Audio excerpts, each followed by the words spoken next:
Hello hi ಎಲ್ಲರಿಗೂ ನಮಸ್ಕಾರ. Ashwini ವ್ಲಾಗ್ಗೆ welcome. Video ಇಷ್ಟ ಆದರೆ ಲೈಕ್ ಮಾಡಿ, ಶೇರ್ ಮಾಡಿ, ಕಮೆಂಟ್ ಮಾಡಿ, ಸಬ್ಸ್ಕ್ರೈಬ್ ಮಾಡ್ಕೊಳ್ಳಿ. ಇವತ್ತು ಸಂಡೇ ವ್ಲಾಗ್.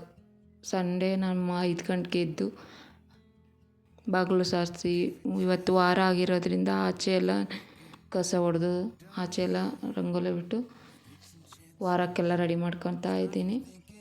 ಇವತ್ತು ನಮ್ಮದು ಭಾನುವಾರ ವಾರ ಆಗಿರೋದ್ರಿಂದ ಎಲ್ಲ ನೆಲ ಎಲ್ಲ ಒರೆಸಿ ಸ್ನಾನ ಮಾಡ್ಕೊಂಬಂದು ನಂತರ ಪೂಜೆ ಮಾಡಿ ಅಷ್ಟೊತ್ತಿಗೆ ನಮ್ಮ ಮನೆಯವರು ಮಟನ್ನು ಮತ್ತು ಫಿಶ್ ತಂದಿದ್ರು, ಮಟನ್ ಕೈಮಾ. ಹಾಗಾಗಿ ಮಟನ್ ಕೈಮಾ ಸಾಂಬಾರು ಮಾಡೋಕೆ ರೆಡಿ ಮಾಡ್ಕೊತಾ ಇದ್ದೀನಿ.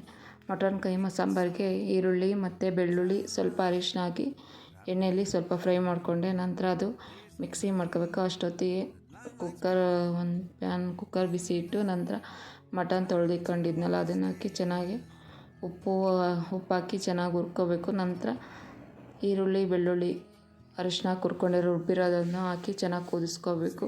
ನಂತರ ಅದಕ್ಕೆ 1 ಸ್ಪೂನ್ ಖಾರದ ಪುಡಿ, 1 ಸ್ಪೂನ್ 2 ಸ್ಪೂನ್ ಧನಿಯಾ ಪುಡಿ ಹಾಕಿ ಫ್ರೈ ಮಾಡಬೇಕು. ನಾನು ಸ್ವಲ್ಪ ಮಾಡೋದ್ರಿಂದ ಹಾಗೆ ಹಾಕ್ತಾಯಿದ್ದೀನಿ. ಜಾಸ್ತಿ ಮಾಡೋದಾದರೆ ಮಿಕ್ಸಿಲಿ ರುಬ್ಬಿ ಹಾಕ್ಕೋಬೇಕು.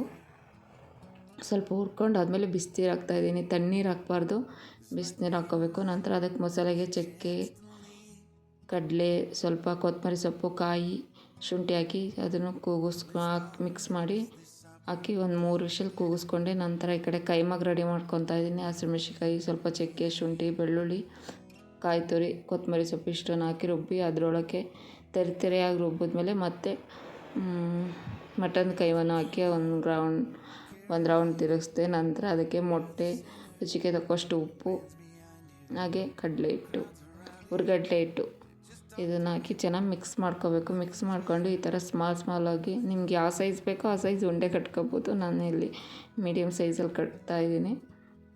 ನಂತರ ಈ ಕಡೆ ಸಾಂಬಾರು ಕೂಗಿ ಒಂದು 3 ವಿಷಲ್ ಕೂಗಿಸ್ಕೊಂಡಿದ್ದೆ. ಅದಕ್ಕೆ ಈ ಉಂಡೆ ಕಟ್ಟಿರೋದನ್ನು ಹಾಕಿ ಚೆನ್ನಾಗಿ ಬೇಯಿಸ್ಕೋಬೇಕು. ಇದು ಹಾಗೇನು ಸಾಂಬಾರಿಗೂ ಸಹಿತ ಹಾಕ್ಬೋದು, ಇಲ್ಲಾಂದರೆ ವಡೆ ಥರ ತಟ್ಟಿ ಎಣ್ಣೆಲೆ ಸಹಿತ ಕರಿಬೋದು, ಅದು ಚೆನ್ನಾಗಿರುತ್ತೆ. ಮಟನ್ ಕೈಮಾ ಸಾಂಬಾರು ರೆಡಿ ಆಯಿತು. ಹಾಗೆ ಫಿಶ್ಶಿಗೆ ರೆಡಿ ಮಾಡ್ಕೊತಾ ಇದ್ದೆ. ತವಾ ಫ್ರೈಗೆ 1 ಸ್ಪೂನ್ ಶುಂಠಿ ಬೆಳ್ಳುಳ್ಳಿ ಪೇಸ್ಟು, ಖಾರದ ಪುಡಿ, ಮೆಣಸಿನ ಪುಡಿ, ಜೀರಿಗೆ, ಉಪ್ಪು ಮತ್ತು ನಿಂಬೆ ರಸ ಈ 3 ಇಷ್ಟನ್ನು ಚೆನ್ನಾಗಿ ಹಾಕಿ ಮಿಕ್ಸ್ ಮಾಡಬೇಕು.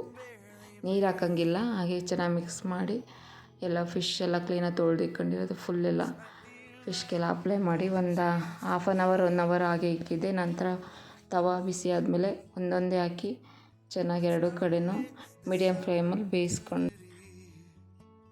ಫ್ಲೇಮಲ್ಲಿ 2 ಕಡೆನೂ ಬೇಯಿಸ್ಕೋಬೇಕು. ಸಖತ್ ಟೇಸ್ಟಿಯಾಗಿರುತ್ತೆ. ಮಾಡಿ ನೋಡಿ.